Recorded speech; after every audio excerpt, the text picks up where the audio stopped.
بسم اللہ الرحمن الرحیم اللہم رب اشرح لی صدری ویسر لی امری واحلل عقدۃ من لسانی یفقہوا قولی واجعل لی وزیرا من اہلی اللہم رب زدنا علما نافعا یا رب بالمصطفیٰ بلغ مقاصدنا واغفر لنا ما مضى یا واسع الکرم مولاي صل وسلم دائما ابدا علی حبیبک خیر الخلق کلہم۔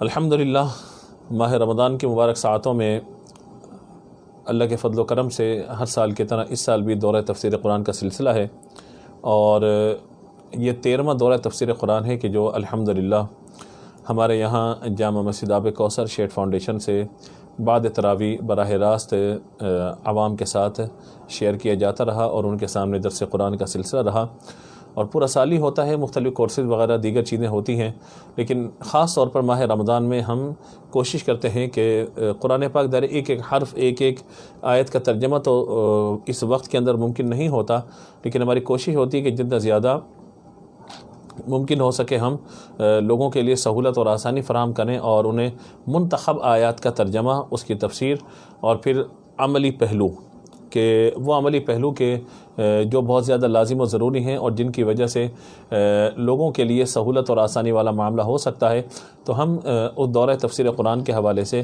اس وقت چونکہ مساجد میں تراویح کا سلسلہ موقوف ہو چکا ہے، یعنی لمیٹڈ افراد تراویح پڑھ رہے ہیں، اور تفسیر قرآن کا ظاہر ہے کہ جب تراویح کو موقوف کر دیے گا تو تفسیر قرآن کا سلسلہ بھی دائرے موقوف ہوا، تو لوگوں کی آگاہی کے لیے اور لوگوں کو دین کا پیغام پہنچتا رہے، اور انہیں وعظ و نصیحت اور قرآن پاک سے ان کو جوڑنے کا سلسلہ جو ہمارا ہے وہ جاری رہے، تو اس کے لیے ہم نے کوشش کی کہ ہم یہ فیس بک لائیو کے ذریعے، جو اس وقت ٹیکنالوجی کا جدید استعمال ہے، تو اس کے ذریعے ہم آپ سے مخاطب ہوں، اور وہ لوگ کہ جو ہم سے وابستہ ہیں اور محبت رکھتے ہیں، سننا چاہتے ہیں قرآن پاک کو، اور کون مسلمان ہوگا جو نہیں سننا چاہتا، تو ہم نے کوشش یہی کی کہ ہم ان تمام معاملات کو بہتر کریں، اور گھروں میں رہتے ہوئے بھی آپ تک ہم قرآن پاک کے پیغام کو پہنچائیں۔ تو آج مختصراً ہم سورۃ الفاتحہ پر بات کریں گے، اور پھر کل انشاءاللہ پھر سورۃ البقرہ کا شان نزول اور سورۃ البقرہ میں کیا کیا معاملات ہیں ان کو انشاءاللہ ہم ڈسکس کریں گے۔ چونکہ ہمارا یہ پروگرام مختصر دورانیے کا ہے، ہماری کوشش ہوتی ہے کہ 25 سے 30 منٹ میں خلاصتاً جو بات آپ تک پہنچ سکے، قرآن پاک کا پیغام وہ آپ تک پہنچایا جا سکے۔ سورۃ الفاتحہ کے حوالے سے اس بات کو سمجھیے گا کہ سورۃ الفاتحہ اس کے حوالے سے دو قول ہیں، ایک قول یہ ہے کہ یہ مکہ مکرمہ میں نازل ہوئی، اور ایک قول یہ ہے کہ یہ مدینہ منورہ میں نازل ہوئی ہے۔ تو بہرحال اس کے نزول کے اعتبار سے دونوں اقوال ہیں، اور بعض علماء نے یہ فرمایا کہ ایک مرتبہ یہ مکے میں نازل ہوئی ہے اور ایک مرتبہ یہ مدینہ میں نازل ہوئی ہے۔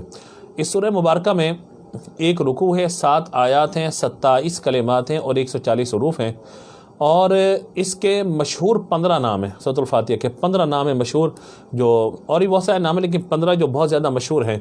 پہلا، چونکہ اس سے قرآن پاک کی تلاوت شروع کی جاتی ہے، اسی لیے اس کو فاتحۃ الکتاب یعنی کتاب کی ابتدا کرنے والی سورت کہا جاتا ہے۔ اس سورت کی ابتدا الحمدللہ سے ہوتی ہے، اسی مناسبت سے اس کو سورۃ الحمد، یعنی وہ سورت کے جو اللہ کی حمد کے، جس سورت میں اللہ کی حمد ہے تو اس کو سورۃ الحمد کہا جاتا ہے۔ قرآن پاک کی یہ اصل ہے، اسی لیے اسے ام القرآن اور ام الکتاب بھی کہا جاتا ہے۔ تو پہلی بات کیا ہوئی؟ فاتحۃ الکتاب۔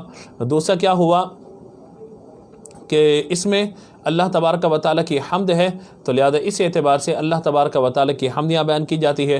تیسری بات یہ ہے کہ اسے ام الکتاب کہا جاتا ہے، چوتھا اس کو ام القرآن کہا جاتا ہے۔ تو 15 میں سے 4 اسماء گرامی آپ کے سامنے آئے۔ 5واں یہ ہے، اس کو السبع المثانی کہا جاتا ہے۔ سورۃ الفاتحہ کو السبع المثانی، یعنی یہ سورت نماز کی چونکہ ہر رکعت میں پڑھی جاتی ہے، کہیں وجوب کے ساتھ اور کہیں سنت کے ساتھ، تو سبع مثانی ہے بار بار، اور چونکہ یہ 1 سے زائد مرتبہ نازل ہوئی ہے، اور 7 آیات ہیں، السبع یہ 7 کو کہا جاتا ہے، اور السبع مثانی یعنی بار بار نازل ہونے والی 7 آیات۔ اسی طریقے سے چھٹا معاملہ اس کا یہ کہ اس کو سورۃ الکنز کہا جاتا ہے۔ اسے سورۃ الکنز کہا جاتا ہے، وجہ اس کی کیا ہے کہ دین کے بنیادی امور کے جامع ہونے کی وجہ سے سورۃ الفاتحہ کو سورہ کنز کہتے ہیں، یعنی خزانہ، اور سورۃ الوافیہ بھی اسے کہتے ہیں، اور سورۃ الکافیہ بھی کہا جاتا ہے۔ تو چھٹا نام اس کا سورۃ الکنز ہو گیا، 7واں نام سورۃ الوافیہ ہو گیا، اور 8واں نام اس کا سورۃ الکافیہ ہو گیا۔ 9واں نام اس کا سورۃ الشفا، اور 10واں سورۃ الشافیہ۔ یعنی چونکہ یہ سورہ مبارکہ شفا بھی دیتی ہے اور اس میں شفا بھی موجود ہے، چاہے وہ ظاہری بیماریوں کے حوالے سے ہو یا باطنی معاملات کے اعتبار سے ہو، تو اس کو سورہ شفا بھی کہا جاتا ہے۔ اسی طریقے سے یہ چونکہ اس سورہ مبارکہ میں دعا موجود ہے، اہدنا الصراط المستقیم، تو اس سورت کو سورۃ الدعا بھی کہا جاتا ہے۔ اور اس سورہ مبارکہ کو یعنی 11واں سورۃ الدعا ہو گیا، 12واں سورۃ تعلیم المسئلہ، یعنی چونکہ اس میں دعا کی تعلیم دی گئی ہے اور نماز میں پڑھی جاتی ہے، تو لہذا اس وجہ سے سورۃ الدعا بھی کہا جاتا ہے، سورۃ تعلیم المسئلہ۔ 13واں سورۃ السؤال، اللہ سے بندہ دعا کرتا ہے یا اللہ اہدنا الصراط المستقیم، مجھے سیدھے راستے پر چلا، تو اس کو مشتمل ہونے کی وجہ سے اس کو سورۃ المناجات بھی کہا جاتا ہے، سورۃ السؤال بھی کہا جاتا ہے، اور سورۃ التفویض بھی کہا جاتا ہے، تفویض کرنا، معاملہ کسی کے حوالے کر دینا، ایاک نعبد و ایاک نستعین، یا اللہ ہم تیری ہی عبادت کرتے ہیں اور تجھی سے مدد طلب کرتے ہیں۔ تو یوں اس اعتبار سے یہ سورہ مبارکہ کے 15 نام ہیں کہ جو اس کی فضیلت پر اور اس کے شرف پہ دلیل دیتے ہیں کہ یہ انتہائی اہمیت والی سورہ مبارکہ ہے، یہ انتہائی برکت و فضیلت والی سورہ مبارکہ ہے۔ تو یوں اس اعتبار سے اس سورہ مبارکہ کے متعدد نام ہیں۔ آپ اندازہ کیجئے کہ ایک ہی سورہ مبارکہ اور اس کے اتنے زیادہ فضائل و کمالات، تو یہ اس کے شرف اور فضیلت کے اعتبار سے دلائل ہیں۔ چند فضائل کے حوالے سے ہم بات کرتے ہیں، پھر انشاءاللہ مزید اس پر چلیں گے آگے۔ احادیث مبارکہ میں اس کے فضائل بیان کیے گئے، ان میں سے 4 فضائل آپ کو پیش کیے جاتے ہیں۔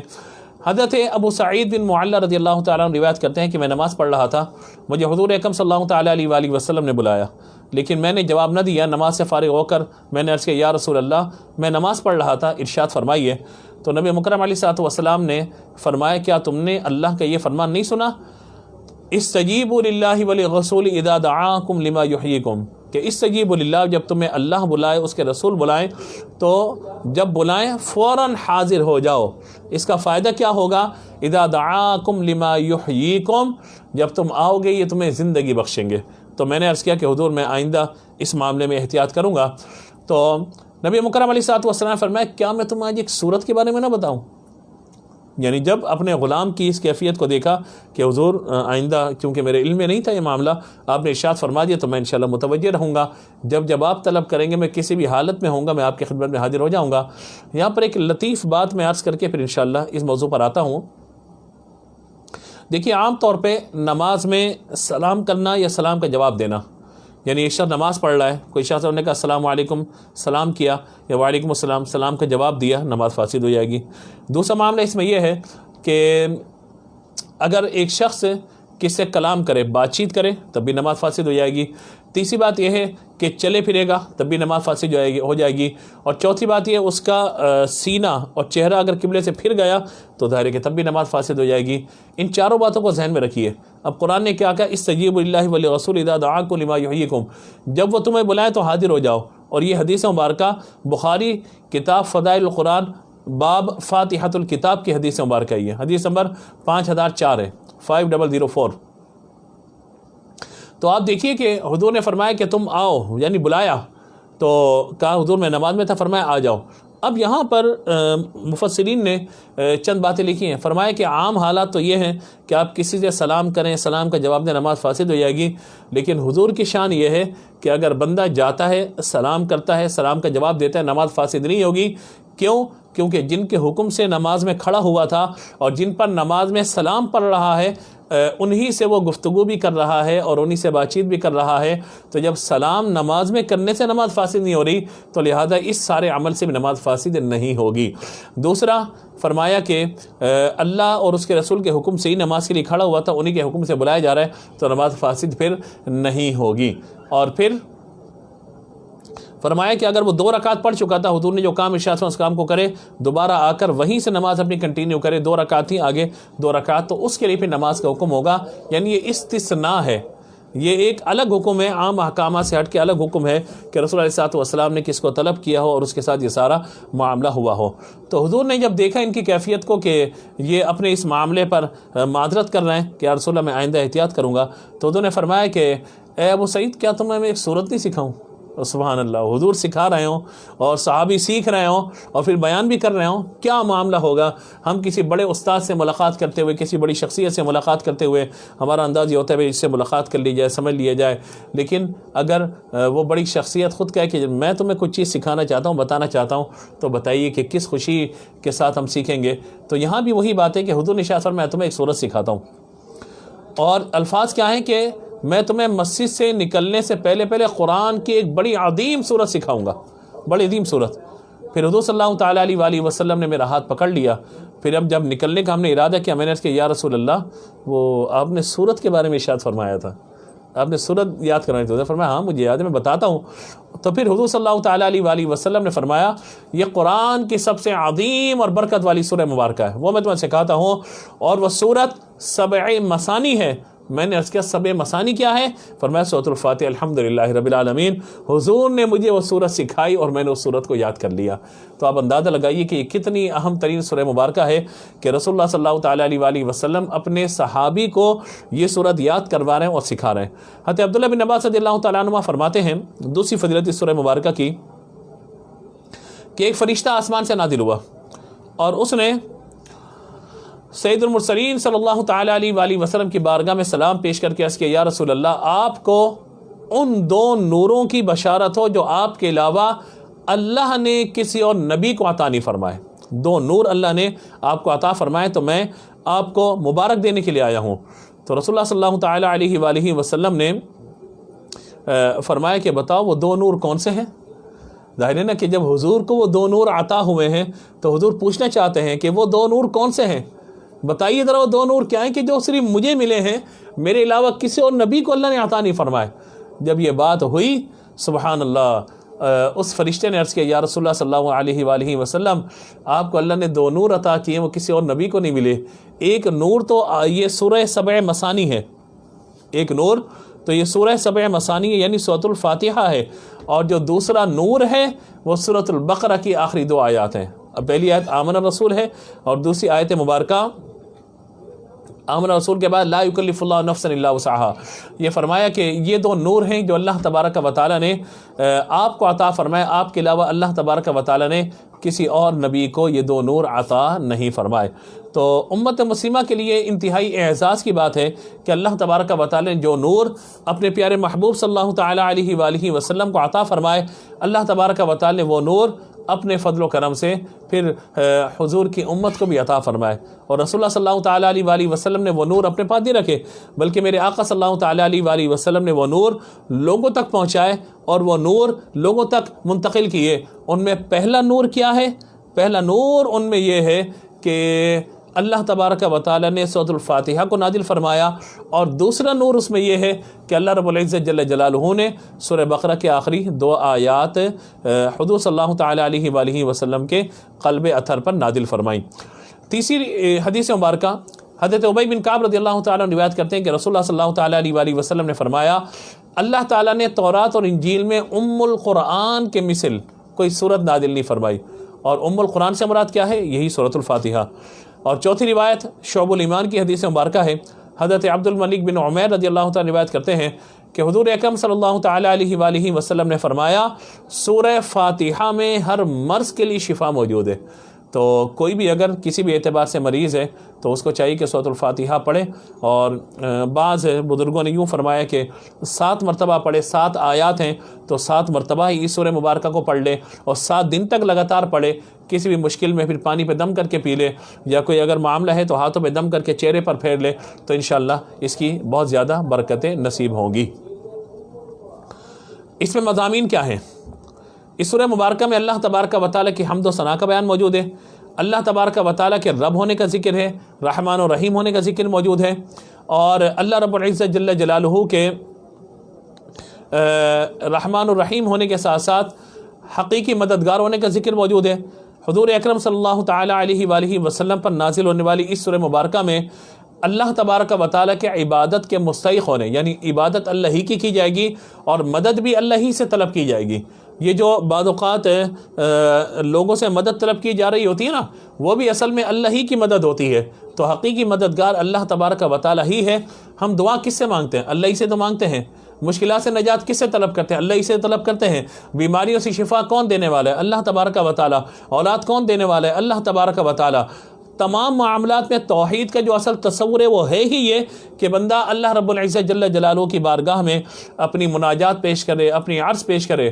اور یاد رکھیے گا، کوئی بھی کتنے بھی عقیدے کے اعتبار سے کمزور عقیدے ہی کا بندہ کیوں نہ ہو، آپ اس سے اگر پوچھیں گے کہ دعا کس سے مانگتے ہو، وہ کہے گا میں تو اپنے رب سے دعا مانگتا ہوں، میں تو اللہ سے دعا مانگتا ہوں۔ بتاؤ تمہاری حاجات کون پوری کرتا ہے؟ وہ کہے گا اللہ تبارک و تعالیٰ پوری کرتا ہے۔ تو یہ جو بعض اوقات غلط تصورات لوگوں میں قائم کر دیے جاتے ہیں کہ بھائی آپ تو اللہ تبارک و تعالیٰ سے نہیں مانگتے، اور جن سے مانگتے وہ بھی تو اللہ سے مانگتے تھے، تو بھائی اللہ ہی سے مدد طلب کی جاتی ہے، اللہ ہی ہمارا حاجت روا اور مشکل کشا ہے، اور اللہ تبارک و تعالیٰ ہی سے تمام معاملات میں مدد طلب کی جاتی ہے۔ ہاں یہ بات الگ ہے کہ اگر بطور وسیلہ اللہ تعالیٰ کے کسی نام کا ورد کیا جا رہا ہو، یا اللہ تو رزاق ہے مجھے رزق عطا فرما دے، تو سلام ہے مجھے سلامتی عطا فرما دے، یا الہ العالمین تو فتاح ہے رزق کے دروازے میرے لیے کھول دے، یا الہ العالمین تیری بارگاہ سے خیرات تقسیم ہوتی ہے شفا کی، تو ہی شفا دینے والے، یا شافی انت شافی، اور بندہ یہ کہتا ہے کہ یا اللہ تو ہی مجھے شفا دینے والا ہے۔ تو جب یہ ساری باتیں ہوتی ہیں تو پھر اللہ تبارک و تعالیٰ کی رحمت جوش میں آتی ہے۔ اور مجھے بتائیے کہ گناہ معاف کرنے والا کون ہے؟ توبہ قبول کرنے والا کون ہے؟ یقیناً اللہ تبارک و تعالیٰ ہے۔ تو بندے کو اس حوالے سے کسی بدگمانی کا شکار نہیں ہونا چاہیے، اور خاص طور پر کسی مسلمان کے لیے نہیں، کبھی بھی نہیں۔ یقین مانیے کہ جو بھی مسلمان ہے، کمزور سے کمزور عقیدے کے کیوں نہ ہو، آپ اسے پوچھیں گے کہ اللہ تبارک و تعالیٰ شفا دینے والا ہے یا نہیں، وہ کہے گا بھی اللہ ہی دینے والا ہے، اور کون شفا دے سکتا ہے؟ میں دوائی کھاتا ہوں، ذریعہ پکڑتا ہوں، ڈاکٹر کے پاس جاتا ہوں، ذریعہ پکڑتا ہوں، یعنی میں تمام اسباب اختیار کرتا ہوں، لیکن مدد کرنے والی ذات اللہ تبارک و تعالیٰ کی ہے۔ اللہ چاہے تو دوا میں شفا پیدا کر دے، اللہ چاہے تو پانی میں شفا پیدا کر دے، اللہ چاہے تو جس فضا میں سانس لے رہا ہوں اس فضا کو میرے لیے باعث شفا بنا دے، اور اللہ چاہے تو اس فضا میں وائرس پھیلا دے، اور انسان کچھ بھی نہ کر پائے، باوجود احتیاطوں کے تمام احتیاط کرے لیکن کچھ بھی نہیں کر پائے۔ تو یاد رکھیے گا کہ عبادت اللہ تبارک و تعالیٰ کی، اور مدد بھی اللہ تبارک و تعالیٰ کی۔ اور اسی طریقے سے دعا کے آداب کے حوالے سے یہ بیان فرمایا گیا کہ اس سورہ مبارکہ میں دعا کے آداب کا بیان ہے۔ اللہ تبارک و تعالیٰ سے دین حق اور صراط مستقیم کی طرف سے ہدایت ملنے، نیک لوگوں کے حال سے موافقت اور گمراہوں سے اجتناب کی دعا مانگنے کی تعلیم دی گئی ہے۔ تو ہمیں بہرحال ان سب باتوں پر غور کرنے کی بہت زیادہ ضرورت ہے کہ ہم جب اپنے رب تبارک و تعالیٰ کی بارگاہ میں مناجات کریں، اللہ تبارک و تعالیٰ کی بارگاہ میں عرضی پیش کریں، اور اللہ تبارک و تعالیٰ کو راضی کرنے کی کوشش کریں، تو پھر ہمیں دعا کا وسیلہ، دعا کا ذریعہ پکڑنا چاہیے، اور اللہ تبارک و تعالیٰ کے پیارے ناموں کا ورد بھی ہو، اور اللہ تبارک و تعالیٰ کے نبیوں نے جو دعا مانگی ہیں جو قرآن پاک میں موجود ہیں ان دعاؤں کا بھی ذکر اور تذکرہ ہونا چاہیے، اور اسی طریقے سے اللہ تبارک و تعالیٰ کی رضا والے کام بھی ہمیں پھر کرنے چاہیے۔ کوئی نیک عمل بھی وسیلہ بن جاتا ہے، کوئی بندے کی نیکی وسیلہ بن جاتی ہے، تو جب نیک عمل یا نیکی وسیلہ بن سکتی ہے تو نیک بندہ بھی وسیلہ بن سکتا ہے۔ لیکن یہ تصور ذہن میں ہونا چاہیے کہ جس طریقے سے عبادت اللہ کے علاوہ کسی کی نہیں ہو سکتی، اسی طریقے سے مدد کرنے والی ذات اللہ رب العزت جل جلالہ کی ہے، اور اللہ تبارک و تعالی ہی حقیقی مددگار ہے اور ہماری مدد فرمانے والا ہے۔ سورۃ الفاتحہ کے حوالے سے چند باتیں اور انشاءاللہ۔ شرعی مسئلہ سورۃ الفاتحہ کے حوالے سے یہ ہے کہ یاد رکھیے گا نماز میں سورۃ الفاتحہ کا پڑھنا واجب ہے، نماز میں سورہ فاتحہ کا پڑھنا واجب ہے۔ امام اور اکیلا نماز پڑھنے والا اپنی زبان سے سورہ فاتحہ پڑھے گا، جبکہ مقتدی امام کے پیچھے خاموش رہے گا۔ اور جہری نماز میں یعنی فجر ہے، مغرب عشاء ہے یا تراویح وغیرہ ہے، تو ان میں قرات جب امام کر رہا ہوگا تو مقتدی کو سننا ہے، تلاوت نہیں کرنی، اور اس کا یہی عمل پڑھنے کے حکم میں ہے۔ اللہ تبارک و تعالیٰ نے قرآن پاک میں ارشاد فرمایا کہ جب قرآن کی تلاوت ہو تو خاموش رہو اور قرات سنو۔ سورۃ الاعراف میں اللہ تبارک و تعالیٰ نے ارشاد فرمایا، بسم اللہ الرحمن الرحیم، وَإِذَا قُرِئَ الْقُرْآنُ فَاسْتَمِعُوا لَهُ وَأَنصِتُوا لَعَلَّكُمْ تُرْحَمُونَ، اور جب قرآن پڑھا جائے فَاسْتَمِعُوا لَهُ تو غور سے سنو، وَأَنصِتُوا چپ رہو، لَعَلَّكُمْ تُرْحَمُونَ تاکہ تم پر رحم کیا جائے۔ حضرت ابو موسیٰ اشعری رضی اللہ تعالیٰ عنہ روایت کرتے ہیں، یہ ابن ماجہ کی روایت مبارک ہے کہ حضور صلی اللہ تعالیٰ علیہ وآلہ وسلم نے فرمایا کہ جب امام قرات کرے تو تم خاموش رہو۔ حضرت جابر بن عبداللہ رضی اللہ تعالیٰ عنہ روایت کرتے ہیں کہ نبی مکرم علیہ الصلوۃ والسلام نے ارشاد فرمایا کہ جس شخص کا کوئی امام ہو، یعنی جب تم نے کسی کو امام بنا دیا تو امام کا قراءت الامامی لہو قراءت، یعنی امام کی قراءت وہ مقتدی ہی کی قراءت ہی ہے۔ اس کے علاوہ بہت ساری احادیث ہیں کہ جن میں حکم یہی ہے کہ بندہ قراءت جب کر رہا، امام جب قراءت کر رہا ہو تو مقتدی کو پھر خاموش رہنا چاہیے، تلاوت نہیں کرنی چاہیے۔ ہاں انفرادی آپ نماز پڑھ لیں، اکیلے نماز پڑھ لیں تو سورہ فاتحہ بھی پڑھیے اور ساتھ میں سورہ مبارکہ بھی پڑھیے۔ اس پر ایک بات، دلچسپ بات، امام فخر الدین رازی رحمۃ اللہ تعالیٰ علیہ فرماتے ہیں کہ چند لوگ اور امام اعظم ابو حنیفہ رحمۃ اللہ تعالیٰ علیہ کے پاس اس غرض سے آئے کہ وہ امام کے پیچھے مقتدی کی قراءت کے حوالے سے ان سے مناظرہ کریں۔ تو امام اعظم ابو حنیفہ رحمۃ اللہ تعالیٰ علیہ نے فرمایا کہ آپ بہت سارے لوگ ہیں اور آپ لوگ مدینہ منورہ سے تشریف لائیں، بہت سارے آپ علماء ہیں، تو اپنا ایک بندہ مقرر کر دیجئے کہ جس سے میں بات چیت کروں اور جس سے میں گفتگو کر سکوں۔ سب سے دائرہ بات چیت نہیں ہو سکے گی۔ سب سے بڑے عالم تھے، ان کے ساتھ معاملہ طے ہو گیا کہ بھئی یہ آپ سے گفتگو کریں گے، یہ آپ سے سارے معاملہ طے کریں گے۔ تو امام اعظم ابو حنیفہ رحمۃ اللہ تعالی نے فرمایا کہ یعنی اس ایک کا مناظرہ آپ سب کا مناظرہ ہے، اس ایک کا ہاں کرنا آپ سب کا ہاں کرنا ہوگا۔ اگر میں اس ہاں میں اس کے ساتھ شامل ہو جاتا ہوں، یعنی یہ میرے دلائل قبول کر لیتا ہے، تو گویا کہ اس کا ہاں کرنا میرا ہاں کرنا آپ سب کا ہاں کرنا ہو جائے گا۔ یعنی اگر اس سے میری بات قبول کر لی اور اس نے اپنے موقف سے رجوع کر لیا تو یہ آپ سب کا رجوع کہلائے گا۔ انہوں نے کہا ہاں ایسا ہی ہے، اور کہا کہ اگر میں نے اس کے موقف پر قبول کرتے ہوئے اس کے موقف کو اور میں نے رجوع کر لیا تو وہ پھر سمجھیے کہ پھر آپ سب کی طرف سے نمائندگی اس کی ہوگی۔ سب جب ایگری ہو گئے تو امام اعظم ابو حنیفہ رحمۃ اللہ تعالیٰ علیہ نے بڑی پیاری بات ارشاد فرمایا کہ یہ دلیل تم پر کیسے لازم ہو جائے گی، یعنی ایک کا ہاں کرنا سب کا ہاں کرنا، ایک کا نہ کرنا سب کا نہ کرنا۔ تو انہوں نے کہا اس لیے کہ ہم نے اسے اپنا قائد بنا لیا، اپنا لیڈر بنا لیا، اپنا بڑا بنا لیا، اپنا امام بنا لیا کہ جو اس کی بات ہے وہ ہماری بات ہے، اس کا راضی ہونا ہمارا راضی ہونا، اس کا راضی نہ ہونا ہمارا راضی نہ ہونا ہوگا۔ جب یہ ساری بات ہو گئی، سارا معاملہ ہو گیا، تو امام اعظم ابو حنیفہ رحمۃ اللہ تعالیٰ علیہ نے فرمایا ہم بھی تو یہی کہتے ہیں کہ جس شخص کو آپ نے اپنا امام بنا لیا، جس شخص کو آپ نے اپنے امام بنا لیا تو پھر ظاہر ہے کہ اس کا قرات کرنا ہمارا قرات کرنا، اس کا نماز کا درست ہو جانا ہماری نماز کا درست ہو جانا، اور اس کا غلطی کر جانا ہم سب کا غلطی کرنا ہوگا۔ تو یوں بڑی آسانی سے مسئلہ جو ہے وہ حل ہو گیا۔ اسی طریقے سے آخری بات اس حوالے سے کہ نماز جنازہ میں اگر کوئی خاص دعا یاد نہ ہو تو سورۃ الفاتحہ دعا کی نیت سے پڑھی جا سکتی ہے۔ اسی طریقے سے وہ خواتین کے جو قرآن پاک نہیں پڑھ پاتی کسی وجہ سے، یعنی پاکی کے ایام ان کے نہ ہوں اس وجہ سے وہ قرآن پاک نہیں پڑھ پاتی، تو وہ دعا کی نیت سے، اللہ کی حمد کی نیت سے سورۃ الفاتحہ پڑھ سکتی ہیں۔ سورۃ الفاتحہ کے ترجمے کی طرف ہم چلتے ہیں۔ اس سے پہلے بسم اللہ الرحمن الرحیم، یعنی اللہ کے نام سے شروع جو نہایت مہربان رحمت والا ہے۔ ہر آغاز، اچھے کام کا آغاز، نیک کام کا آغاز بسم اللہ سے کرنا چاہیے۔ وجہ یہ ہے کہ ہمارے یہاں بسم اللہ عام طور پہ نہیں پڑھی جاتی۔ رسول اللہ صلی اللہ تعالیٰ علیہ وآلہ وسلم نے فرمایا جس اہم کام کی ابتدا بسم اللہ سے نہیں کی جاتی وہ ادھورا اور نامکمل رہ جاتا ہے۔ آج آپ کوئی بھی کام کریں، اپنا لباس پہنیں بسم اللہ الرحمن الرحیم، گھر میں داخل ہوں بسم اللہ الرحمن الرحیم پڑھ کے داخل ہوں، اور گھر سے باہر نکلیں بسم اللہ پڑھ کے جائیں، شوز پہننے ہیں بسم اللہ پڑھ کے، کوئی چیز اٹھائیں کہیں بھی رکھیں، یعنی ہر نیک و جائز کام سے پہلے بسم اللہ الرحمن الرحیم پڑھ لینی چاہیے۔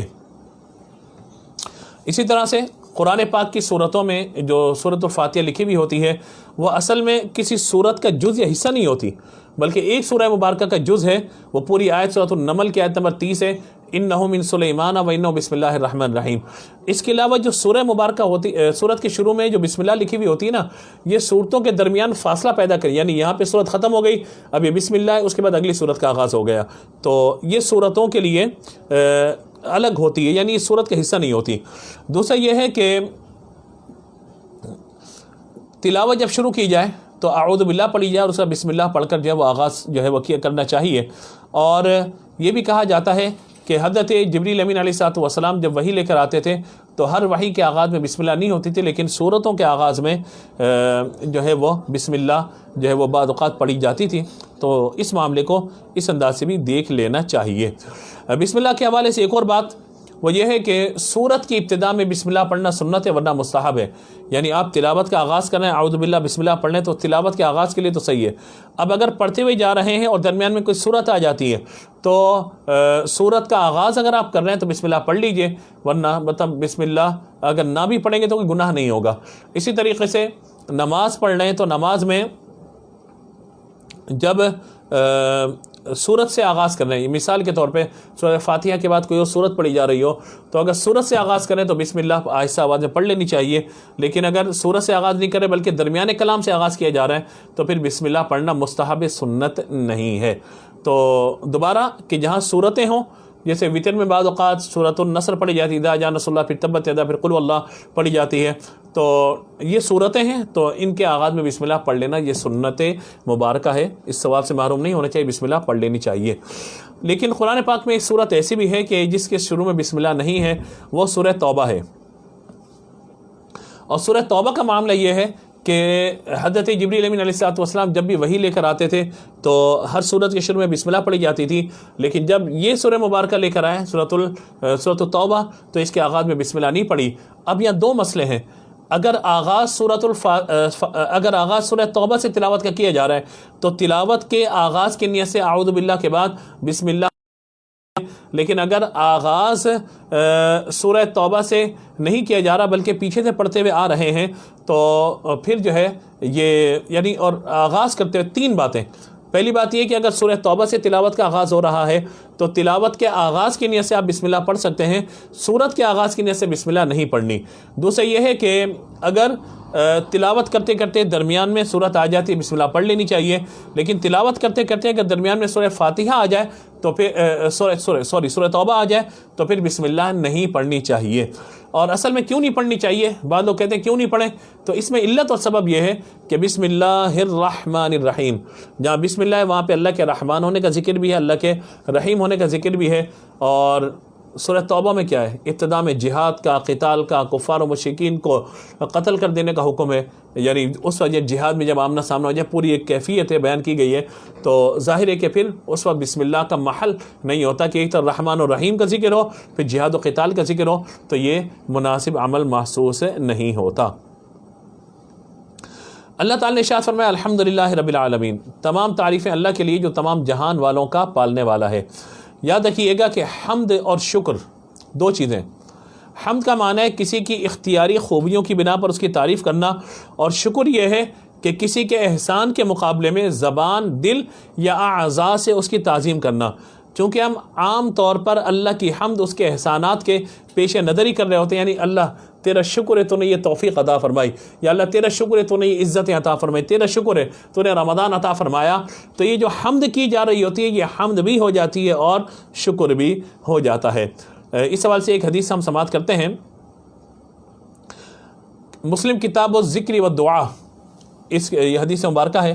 حضرت انس بن مالک رضی اللہ تعالی عنہ نے روایت کیا کہ نبی مکرم علیہ الصلوۃ والسلام نے فرمایا اللہ تعالیٰ بندے کی اس بات سے بہت خوش ہوتا ہے کہ وہ کچھ کھائے تو اللہ کی حمد کرے اور کچھ پیے تو اللہ تبارک و تعالیٰ کی حمد کرے۔ تو یہ دیکھیے کہ اللہ تبارک و تعالیٰ کا پسندیدہ عمل، پسندیدہ معاملہ یہی ہے کہ بندہ جب ذکر کرے تو کوئی بھی معاملہ کرے تو اللہ تبارک و تعالیٰ کا ذکر کرنا چاہیے۔ اور یہ فرمایا گیا کہ افضل ذکر لا الہ الا اللہ اور افضل دعا الحمدللہ ہے۔ اور جب بندہ اللہ تبارک و تعالیٰ کی کسی نعمت پر اللہ کا شکر کرتا ہے، الحمدللہ کہتا ہے، تو اللہ تبارک و تعالیٰ اس سے خوش ہوتا ہے اور اللہ تبارک و تعالیٰ اس کی نعمتوں میں اور زیادہ اضافہ فرما دیتا ہے۔ اگلی آیت فرمایا الرحمن الرحیم، یہ رحمان الرحیم اللہ تبارک و تعالیٰ کے دونوں صفاتی نام ہیں، یعنی رحمان کا معنی ہے نعمتیں عطا کرنے والی وہ ذات کہ جو زیادہ رحمت فرمانے والی ہو، اور رحیم کا معنی ہے بہت زیادہ مہربانی کرنے والا۔ تو یہ رحمان و رحیم یہ اللہ تبارک و تعالیٰ کے دونوں اسماء گرامی ہیں، اور بندہ اللہ تبارک و تعالیٰ سے اس کے رحمان اور رحیم ہونے کا ذکر کرتا رہے اور ان مقامات پر اللہ تبارک و تعالیٰ کی بارگاہ میں دعا کرتا رہے ان الفاظ کا، یعنی رحمان الرحیم کا ذکر کرتے ہوئے۔ اس لیے دعا میں افضل یہ ہے کہ جب دعا کا آغاز کریں تو یا اللہ یا رحمان یا رحیم، یا اللہ یا رحمان یا رحیم، یا اللہ یا رحمان یا رحیم پڑھتا رہے۔ قرآن پاک نے اسے کس طرح بیان فرمایا؟ فرمایا نبی عبادی انی ان الغفور الرحیم وان عذابی هو العذاب العلیم، میرے بندوں کو خبر دے دو کہ بے شک میں ہی بخشنے والا ہوں، مہربان ہو، وان عذابی هو العذاب العلیم، اور بے شک میرا ہی عذاب دردناک ہے۔ یعنی اللہ تبارک و تعالی نے دونوں باتوں کو بیان فرمایا، ایک ہے اللہ کا رحمان الرحیم ہونا، فرمایا کہ میں غفور الرحیم ہوں، کہ نبی عبادی انی انا الغفور الرحیم وان عذابی هو العذاب العلیم، کہ میں بخشنے والا مہربان بھی ہوں تو پھر عذاب علیم دینے والا بھی ہوں. تو دونوں کیفیات پیش نظر ہونی چاہیے. اللہ کی رحمت کی طرف ہمیں متوجہ رہنا چاہیے. آیت مبارکہ میں فرمایا گیا سورۃ المؤمنین کی آیت نمبر 3 میں غافر الذنب وقابل التوب شدید العقاب ذی الطول لا الہ الا هو الیہ المصیر، کہ گناہ بخشنے والا، توبہ قبول کرنے والا کون ہے؟ اللہ تعالیٰ. سخت عذاب دینے والا کون ہے؟ اللہ تبارک و تعالیٰ. لا الہ الا هو الیہ المصیر، بڑے انعام دینے والا کون ہے؟ اللہ تبارک و تعالیٰ. عطا فرمانے والا کون ہے؟ اللہ تبارک و تعالیٰ. اور لا الہ الا ہو، اللہ کے علاوہ کوئی عبادت کے لائق نہیں. وَإِلَيْهِ الْمَصِيرُ، الیہ المصیر، اور تمہیں اسی کی طرف لوٹ کر کے جانا ہے. اسی طرح یاد رکھیے گا کہ آگے اللہ تعالیٰ نے فرمایا مالک یوم الدین، قیامت کے دن کا مالک، جزا کا مالک. جزا سے مراد قیامت کا دن ہے کہ جس دن نیک اعمال کرنے والوں کو اللہ تعالیٰ ثواب عطا فرمائے گا اور گناہ گاروں اور کافروں کو سزا دے گا. جبکہ مالک اسے کہتے ہیں جو اپنی ملکیت میں موجود چیز میں جو چاہے تصرف کرے. اللہ تعالیٰ دنیا کا بھی مالک ہے، آخرت کا مالک ہے، ہمارا بھی مالک ہے، لیکن خاص طور پر قیامت کے دن کا اس لیے فرمایا گیا کہ اتنا بڑا معاملہ، اتنا بڑا حساب کا معاملہ یہ خاص اللہ تبارک و تعالیٰ ہی کی ذات مبارکہ ہے کہ اللہ تبارک و تعالیٰ اپنے فضل سے، اپنے کرم سے جن لوگوں کو قیامت کے دن بخشے گا، ان پر رحمت فرمائے گا. یقیناً وہ کرم پھر دیکھنے والا ہوگا. اللہ تعالیٰ ہمیں قیامت کی شرمندگی سے محفوظ فرمائے. چوتھی آیت مبارکہ ایاک نعبد و ایاک نستعین، ہم تیری ہی عبادت کرتے ہیں اور تجھ سے مدد چاہتے ہیں. یاد رکھیے گا عبادت اور تعظیم میں فرق کیا ہے. عبادت یہ ہے کہ کسی کو عبادت کے لائق سمجھتے ہوئے اس کی تعظیم کرنا ہی عبادت ہے، اور اگر کسی کو عبادت کے لائق نہ سمجھیں، اس کا ادب کریں تو وہ تعظیم ہوگا، عبادت نہیں کہلائے گا. مثال کے طور پہ نماز میں ہم ہاتھ باندھ کے کھڑے ہوتے ہیں، یہ عبادت کی نیت سے اللہ تبارک و تعالیٰ کی تعظیم ہے. لیکن اگر ہاتھ باندھ کے اپنے ماں باپ کے سامنے کھڑے میں، یہ عبادت تو نہیں ہے، یہ تو تعظیم ہے. تو عبادت کی نیت سے کسی کا ادب و احترام کرنا، یہ جو ہے وہ عبادت کے معنی میں آ جاتا ہے. تعظیم کرنا، عبادت کی نیت سے کس کی تعظیم کرنا، یہ پھر عبادت میں آ جاتا ہے. اور عبادت کی نیت نہ ہو، فقط ادب و احترام یا تعظیم کی یا عزت دینا مقصود ہو، تو پھر یہ تعظیم نہیں ہوتا. اسی لیے یاد رکھیے گا ہر تعظیم شرک نہیں ہوتی. یا لوگوں کو بڑا شک ہو جاتا ہے، ان کو شائبہ ہو جاتا ہے کہ جناب یہ تعظیم کر رہے ہیں، ہاتھ باندھے تو شرک ہو گیا. یہ تو نماز اور اللہ کے بندوں، عبادت اور تعظیم میں فرق ہے. عبادت کی تعریف کیا ہے، اس کو سمجھ لیجئے کہ عبادت کے لائق سمجھتے ہوئے کسی کی تعظیم کرنا، یہ عبادت ہے. تو یاد رکھیے عبادت تو اللہ تبارک و تعالیٰ کی ہے. قرآن پاک نا فَلْيَعْبُدُوا رَبَّ هَذَا الْبَيْتِ، اس گھر کے رب کی عبادت ہمیں کرنی ہے. ہم تو عبادت بھی کعبے کی نہیں کرتے، عبادت اللہ کی ہے. فَلْيَعْبُدُوا رَبَّ هَذَا الْبَيْتِ، اس گھر کے رب کی عبادت ہم نے کرنی ہے، کعبے کی عبادت تھوڑی کرنی ہے. کعبہ اس وقت اگرچہ لاک ڈاؤن ہو گیا، بند ہو گیا، تو کیا نمازیں نہیں ہو رہی؟ ہماری سمت کعبے کی طرف ضرور ہوتی ہے، لیکن ہم جو عبادت کرتے ہیں وہ اللہ تبارک و تعالیٰ ہی کی کرتے ہیں. اسی لیے فرمایا کہ اگر کوئی شخص ایسے مقام پہ پہنچ جائے کہ جہاں اسے سمت کا تعین اس سے نہ ہو سکے اور وہ درست طور پر نہ دیکھ سکے کہ کعبۃ اللہ دائیں ہیں بائیں ہیں آگے پیچھے، اس کو کوئی علم نہ ہو سکے، تو فرمایا کہ آپ کسی بھی طرف اپنا چہرہ کر لیجئے. آپ کسی بھی طرف اپنا چہرہ کر لیجئے تو کوئی مسئلہ نہیں ہے، کوئی پریشانی والی بات نہیں ہے، کوئی معاملہ نہیں ہے، آپ کو کوئی پریشانی والی بات نہیں ہے. لیس البر ان تولوا وجوہکم قبل المشرق والمغرب، مشرق کی طرف منہ کرو یا مغرب کی طرف منہ کرو، یہ کوئی نیکی نہیں ہے. نیکی اصل یہ ہے کہ تمہارے دل میں اللہ تبارک و تعالیٰ کی تعظیم و عبادت ہونی چاہیے. اور اگر کعبۃ اللہ شریف کا معاملہ تمہارے بالکل سامنے موجود ہو، واضح ہو، پھر تحری کی ضرورت نہیں ہے. پھر مکمل بندے کو یکسو ہو کر اس سمت اپنا یعنی چہرہ، اور نماز کی بنیادی شرائط میں یہ بات ہے کہ استقبال قبلہ کرتے ہوئے بندہ نماز اپنی ادا کرے. تو ان چیزوں کو بہرحال پیش نظر رکھنا بہت زیادہ لازم و ضروری ہے کہ کسی کو عبادت کے لائق سمجھتے ہوئے اس کی تعظیم کرنا یہ عبادت ہے، اور کسی کو عبادت کے لائق نہیں سمجھا جائے لیکن فقط اس کا ادب و احترام کیا جائے، یہ تعظیم ہے. تو یہ تعظیم اور عبادت میں فرق ہے. ہم نماز میں ہاتھ باندھ کے کھڑے میں یہ عبادت ہے، اور ہم اگر اپنے ماں باپ کے سامنے، استاد کے سامنے، یا حضور اکرم صلی اللہ تعالیٰ علیہ وآلہ وسلم کی بارگاہ میں حاضری کا شرف نصیب ہو جائے، روضہ رسول پر ہاتھ باندھ کے کھڑے ہوئے ہیں، تو یہ عبادت نہیں ہے بلکہ تعظیم ہے. اور ہر تعظیم یہ شرک نہیں ہوتی. اس چیز کو پیش نظر رکھنا بہت زیادہ ضروری ہے، ورنہ یقین مانیے کہ بہت سارے معاملات ہیں جو وہ ڈسٹرب ہو جائیں گے اور زندگی گزارنا مشکل ہو جائے گا. اچھا، ایاک نعبد میں ایک اہم نقطہ ہے، مفسرین نے بیان فرمایا کہ جمع کا صیغہ ہے، یا اللہ ہم تیری ہی عبادت کرتے ہیں. ہم یہ نہیں کہ میں، اعبد نہیں ہے یہاں پر، اعبد کہ میں تیری عبادت کرتا ہوں، بلکہ ایاک نعبد ہے کہ میں تیری عبادت کرتا ہوں نہیں ہے، بلکہ ہم تیری عبادت کرتے ہیں۔ اس کا مطلب ہے یہاں سے اشارہ یہ ہے کہ انفرادی عبادت کے ساتھ ساتھ اجتماعی عبادت کا بھی ایک تصور موجود ہے۔ ہم تیری عبادت کرتے ہیں، نماز باجماعت کا اشارہ یہاں سے مل جاتا ہے۔ دوسروں کو عبادت میں شریک کرنے کا فائدہ یہ ہوتا ہے کہ گناہ گاروں کی عبادتیں اللہ تبارک و تعالیٰ کی بارگاہ میں مقبول ہو جائیں۔ اور کیسے مقبول ہو جائیں کہ محبوبین کی جب مقبول ہو رہی ہیں تو ان کے ساتھ گناہ گاروں کی مل گئی، مقبول ہو گئی۔ لہٰذا امام عبداللہ بن احمد نصفی تفسیر مدارک میں نقل فرمایا گیا کہ عبادت کو مدد طلب کرنے سے پہلے ذکر کیا گیا، کیونکہ حاجت طلب کرنے سے پہلے اللہ کی بارگاہ میں وسیلہ پیش کرنا قبولیت کے بہت زیادہ قریب ہے۔ تو یہ اس بات کو ہمیں سمجھنا بہت زیادہ لازم و ضروری ہے۔ اب وسیلہ کیا ہے؟ وسیلہ فرمایا کہ یا ایھا الذین آمنوا اتقوا اللہ وابتغوا الیہ الوسیلہ، اے ایمان والو اللہ سے ڈرو، اس کی بارگاہ میں وسیلہ ڈھونڈو۔ نیک اعمال وسیلہ بن سکتے ہیں تو نیک بندہ وسیلہ کیوں نہیں بن سکتا؟ سنن ابن ماجہ کی حدیث مبارکہ آپ کو اندازہ ہو جائے گا کہ صحابہ کرام علیہم رضوان حضور صلی اللہ تعالیٰ علیہ وآلہ وسلم کو کس طریقے سے وسیلہ بنایا کرتے تھے۔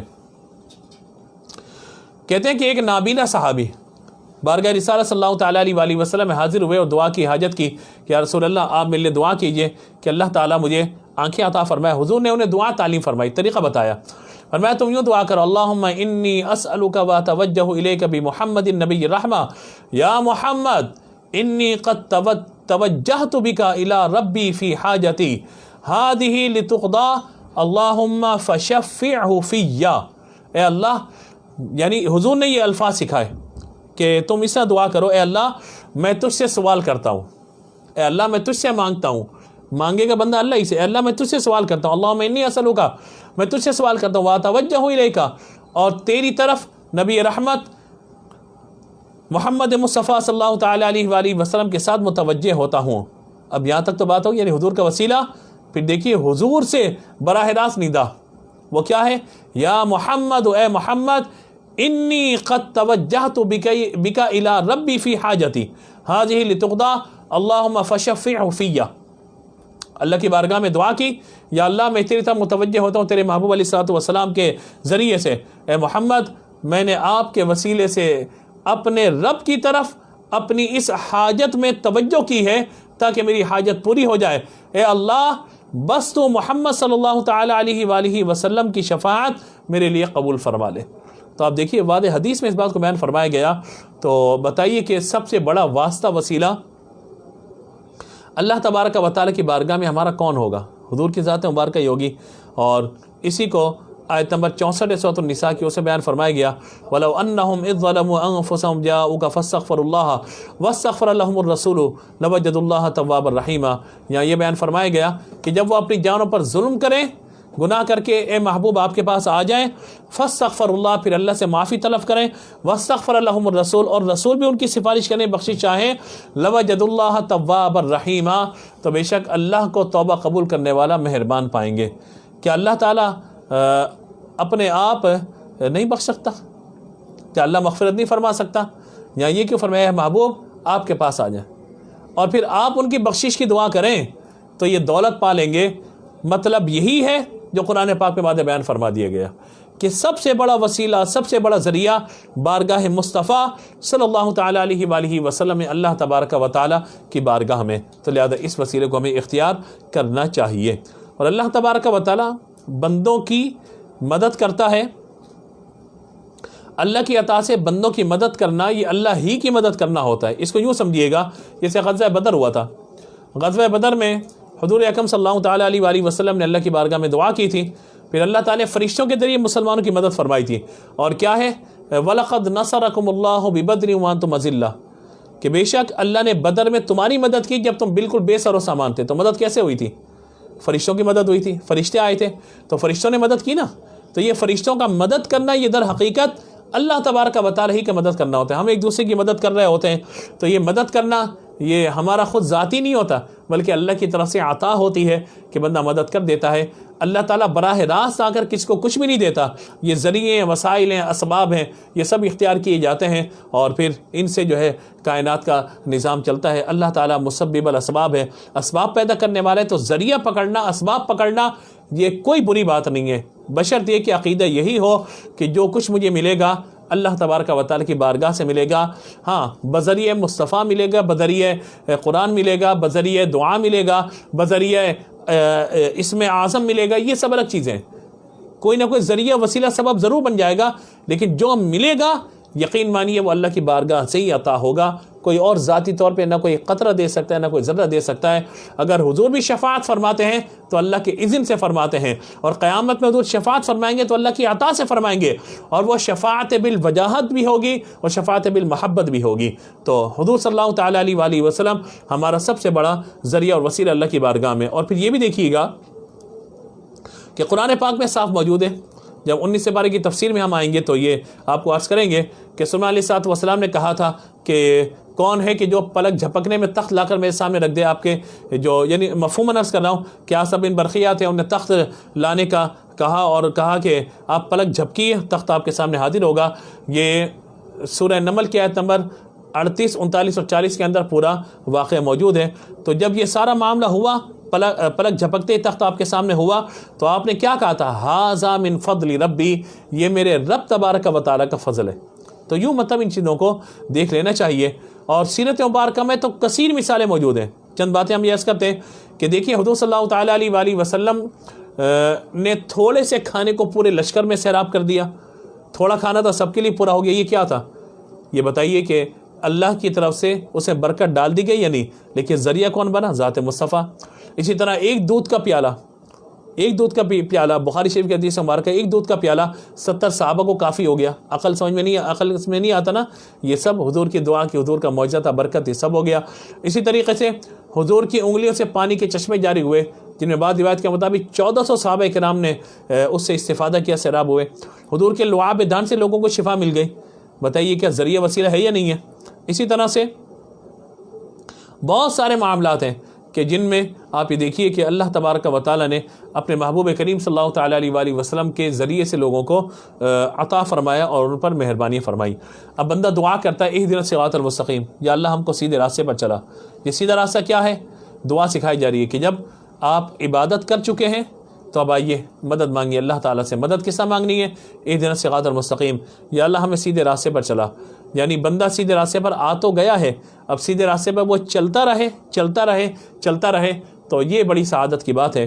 اور یہ بھی یاد رکھیے گا, حضرت انس رضی اللہ تعالیٰ عنہ روایت کرتے ہیں کہ سید المرسلین صلی اللہ تعالیٰ علیہ وآلہ وسلم نے فرمایا, بے شک میری امت کبھی گمراہی پر جمع نہیں ہوگی, اور جب تم لوگوں میں اختلاف دیکھو تو تم پر لازم ہے اتبعوا السواد الاعظم, کہ سواد اعظم بڑے مسلمان کے گروہ کے ساتھ ہو جاؤ.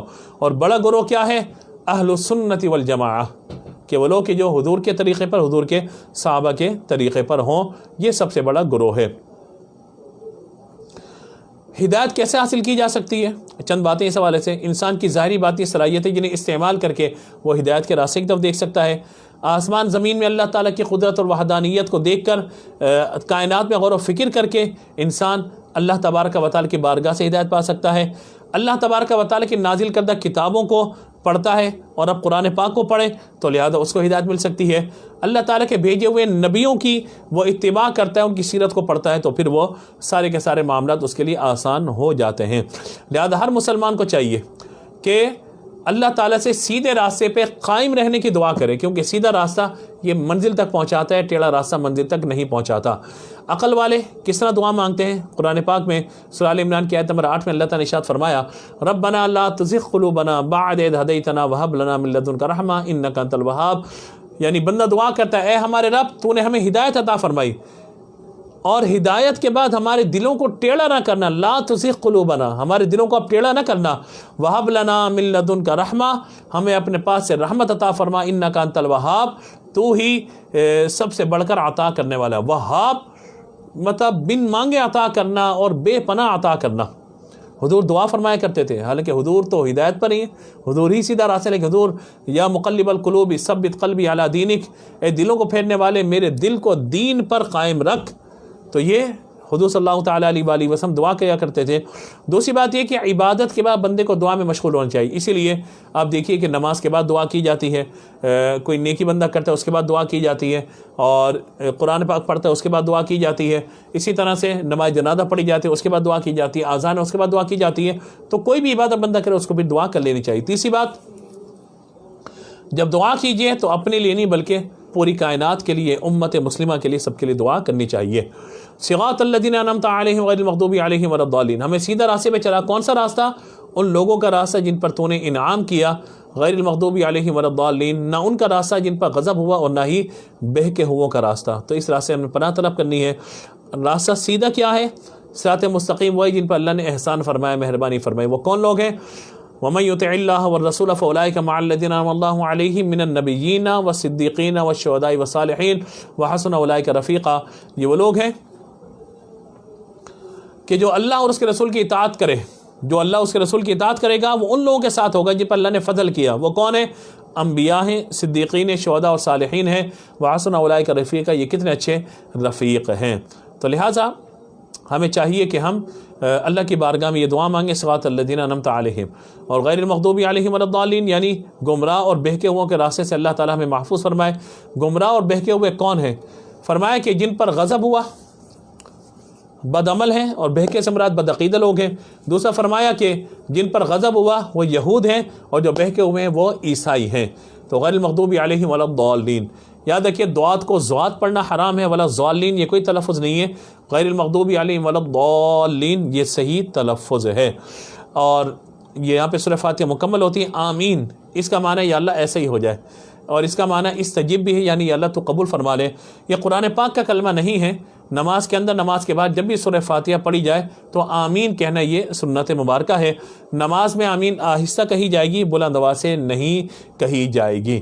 تو یہ سورہ فاتحہ کے حوالے سے چند گزارشات آپ کو پیش کی۔ سورۃ الفاتحہ کی طرف ہم اس لیے متوجہ ہوئے اور ہم نے اس لیے غور کیا کہ سورۃ الفاتحہ یہاں سے کتاب کا آغاز ہوتا ہے۔ کل انشاءاللہ جب ہم آپ سے گفتگو کریں گے تو اس میں سورۃ البقرہ کا خلاصہ انشاءاللہ کوشش کریں گے 30-35 منٹ میں، یعنی اپنے وقت پہ رہتے ہوئے 11:15 بجے تک، 10:30 سے لے کر 11:15 45 منٹ کے اندر ہم انشاءاللہ کوشش کریں گے پورے کا پورا جو معاملہ ہے اس کو مکمل کر سکیں۔ ظاہر ہے کہ ایک ایک حرف کی تفسیر تو ممکن نہیں ہے، لیکن جتنا پاسبل ہوگا انشاءاللہ ہم پیش کریں گے۔ گفتگو میں کوئی غلطی ہو گئی ہو اللہ تبارک و تعالیٰ ہمیں معاف فرمائے۔ اس سے ہمارے پیج کو لائک بھی کیجئے، اور یہاں سے جو ویڈیو دار ہیں ان کو آپ شیئر کیجئے۔ میں آپ کو بڑی ذمہ داری سے یہ بات کہتا ہوں، یہ آپ رمضان ہمارے ساتھ گزاریے، یہ رمضان آپ کا ایسا یادگار رمضان ہو جائے گا کہ انشاءاللہ پورے قرآن کا ایک مفہوم آپ کے ذہن کے اندر آ جائے گا، اور پھر جب آپ قرآن پڑھ رہے ہوں گے، سمجھ رہے ہوں گے، تو انشاءاللہ بہت ساری چیزیں آپ کے ذہن میں موجود ہوں گی۔ اللہ تعالیٰ ہم سب کو عمل کی توفیق عطا فرمائے۔ استغفر اللہ ربی من کل ذنب واتوب الیہ۔ انشاءاللہ کل آپ سے ملاقات ہوگی۔ السلام علیکم ورحمۃ اللہ وبرکاتہ۔